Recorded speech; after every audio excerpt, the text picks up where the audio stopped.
어, 이 데살로니가 전서 4장에도 종말에 대한 문제를 다루고 있습니다. 그러나 이 데살로니가 후서 1장부터 시작된 이 논의와 이 데살로니가 전서의 이 논의는 세부적인 내용이 조금 다릅니다.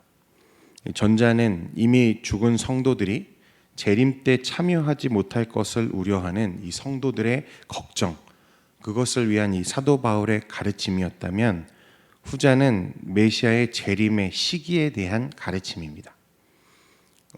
데살로니가 전서에서 우리가 살펴본 것처럼 이 데살로니가 성도들은 이 예수님의 재림 이전에 죽은 이 성도들, 그들은 혹시 예수님의 그 재림과 그 영광에 동참하지 못하는 것이 아닌가라고 하는 두려움이 있었던 것 같아요.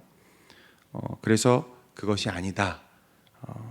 그들도 그리스도의 부활과 또 재림과 이 모든 영광에 동참하게 될 거다라는 이 바울의 가르침이었습니다.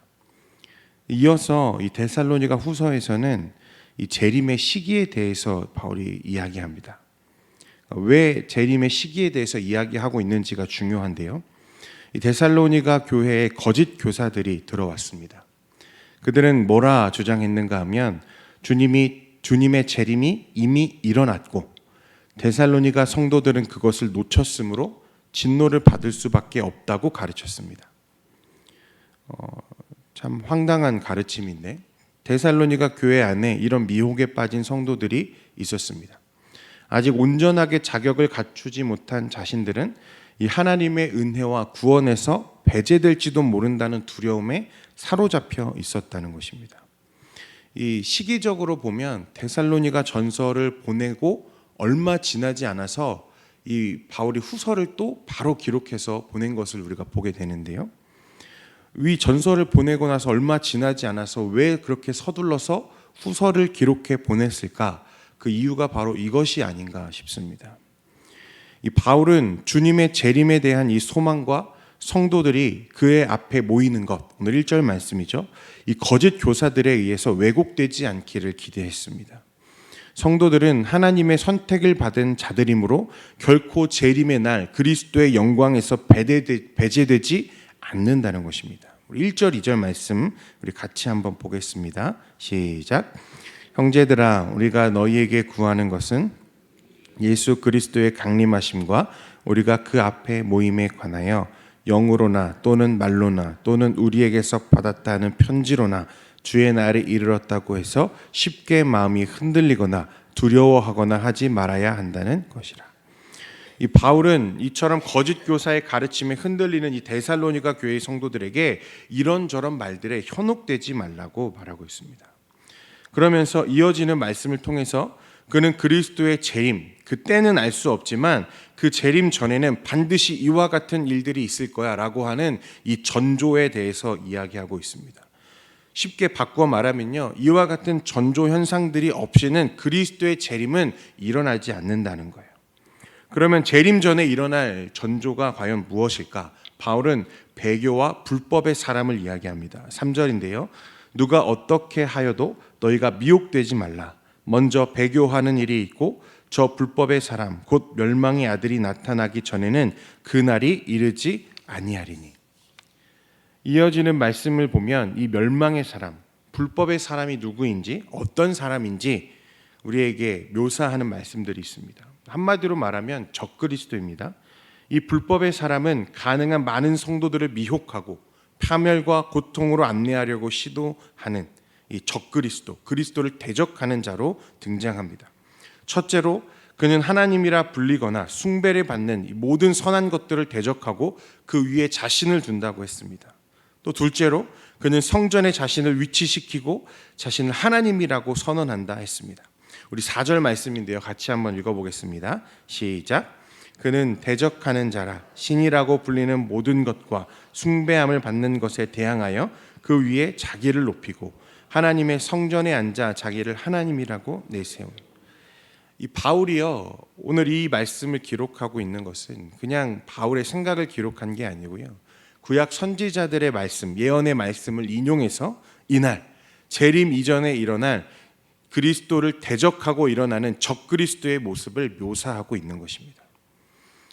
예수님 재림 이전에는 이 사탄적인 적그리스도, 강력한 대적자들이 일어나고 성도와 그의 백성을 가능한 파멸과 멸망으로 인도하기 위해 그들은 이 천사의 모습을 가장하기도 하고 이 땅에 올 거라, 이렇게 이야기하는 것입니다.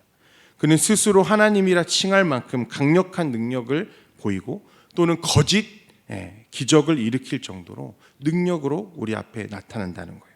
도무지 사람들이 대적할 수 없을 만큼 강력한 존재입니다.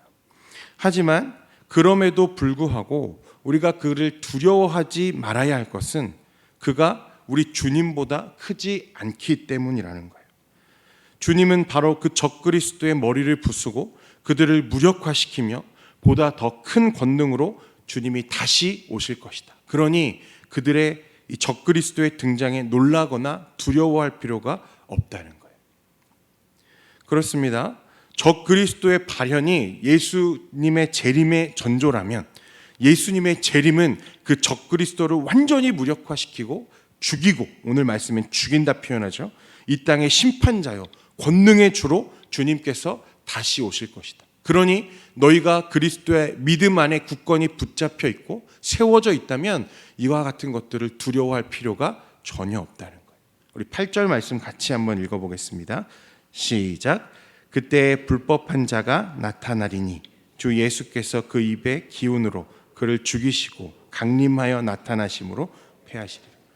주님의 승리는 이미 완성되어 있습니다. 성도 여러분, 우리가 예수 그리스도 안에 있는 이 믿음 안에 살아갈 때에는 우리가 두려워할 것이 없다는 거예요. 세상이 아무리 우리를 향해서 거칠게 도전해도, 아무리 능력 있게 우리를 도전해도 우리가 두려워하지 말아야 할 것은 이 세상이 주님보다 크지 않기 때문에 그렇습니다. 성도 여러분, 때로는 우리가 세상을 향해서 많은 도전을 받습니다. 유혹이 있습니다. 심판이 있습니다. 때로는 고난당할 때도 있습니다. 그럼에도 우리가 견고하게 우리의 소망을 붙잡을 수 있는 것은 주님이 이 세상을 이미 이기셨기 때문이라는 거예요. 오늘 바울은 우리에게 그와 같이 말씀하고 있는 것입니다. 그런데 하나님이, 이 전능하신 하나님께서 이 적그리스도와 같은 대적들의 활동을 묵인하시고 왜 허용하실까? 그럼 그 이유가 있습니다. 분명 그들의 활동은 성도들에게 큰 시험이 됩니다. 또 적그리스도가 역사하는 것은 분명히 우리에게 고통스러운 일입니다. 그럼에도 하나님이 왜 그것을 묵인하고 허용하시는가? 왜 즉각적으로 하나님이 일하지 않으시는가? 왜냐하면 하나님이 그것들도 하나님의 이 심판의 도구로 사용하고 계시기 때문이라는 거예요. 11절 12절 말씀에 이렇게 기록합니다.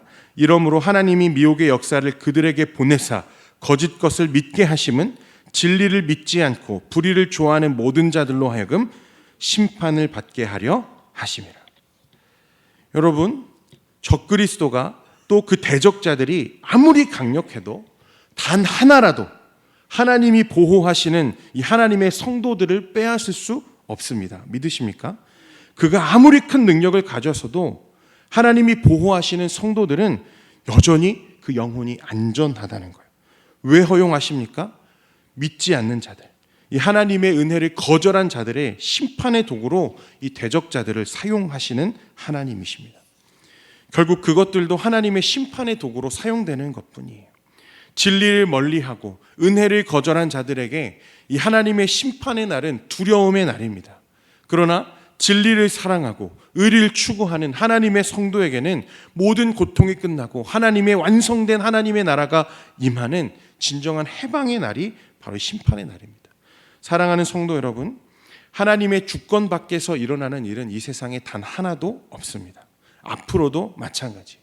세상에서 또 그 밖에서 아무리 크게 교회를 향해 도전해오고 성도들을 흔들려고 해도, 적그리스도의 능력이 아무리 강력해도 하나님을 대적하며 그들의 일순간엔 하나님의 자리에 오를 것 같은 큰 능력으로 우리 앞에 설지라도 그들은 결국 주님 발 앞에 멸망할 것들이라는 것입니다. 사랑하는 성도 여러분, 그러니 이런저런 말에 현혹되지 말고 세상의 유혹과 시험, 거짓 가르침에 속지 말고 바른 가르침과 진리 위에 굳건히 믿음을 세우라. 이것이 바울이 오늘 우리를 향한 권면입니다. 사랑하는 성도 여러분, 요즘 세상에 너무나 많은 가짜 뉴스들이 판을 치고 있습니다. 무엇이 진짜인지, 무엇이 가짜인지 구별되지 않는 정보들이 너무 많이 넘쳐나요. 우리는 도무지 그것들 속에서 뭐가 진실인지, 무엇이 거짓인지 가려낼 힘이 없습니다. 여러분, 그러나 시대가 변해도 변하지 않는 하나님의 말씀, 이 진리의 말씀에 굳게 세워지는 여러분 되시기를 소원합니다. 이것만이 진리예요. 세상에서 아무리 좋은 이야기들, 아무리 그럴싸한 이야기들을 갖다 붙이더라도 그것들은 잠깐 있다 없어질 이야기일 뿐입니다. 그러나 진리의 말씀, 예수 그리스도를 믿는 믿음만이 우리의 유일한 구원의 증거라는 것을 기억하시고, 오늘 이 새벽에도 그 그리스도의 은혜를 깊이 묵상하는 저와 여러분 되기를 소원합니다. 기도하겠습니다. 거룩하신 하나님 아버지, 오늘도 이 새벽에 우리를 부르시고 이 세상의 유혹과 시험과 우리를 넘어뜨리려는 저들의 시도 가운데 말씀 위에 굳게 세우시니 감사합니다. 하나님, 우리가 두려워하지 말 것은 세상이 아무리 커도, 세상이 아무리 강력하게 우리를 흔들려 해도 그것이 우리 주님보다 크지 않음을 믿기 때문입니다.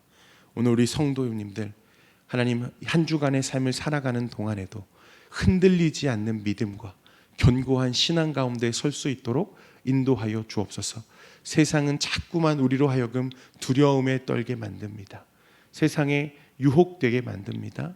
하나님, 그러나 이 진리의 말씀, 이 성경 말씀에 굳게 서서 오늘 이 믿음을 지켜나가는 우리 모든 성도들이 될 수 있도록 은혜 내려 주시옵소서.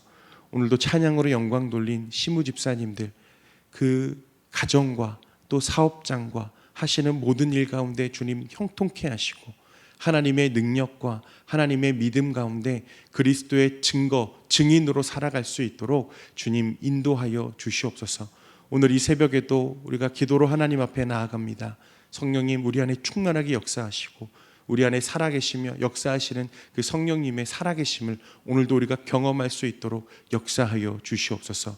연약한 부분들이 많이 있습니다. 질병으로, 가난으로, 관계의 문제로, 여러 가지 문제들로 주님 앞에 기도하며 나아갈 때에 주님 응답하여 주시고, 오늘도 주님의 은혜와 동행하는 우리 모두가 될 수 있도록 은혜 내려 주시옵소서. 모든 말씀 예수님의 이름으로 기도합니다. 아멘.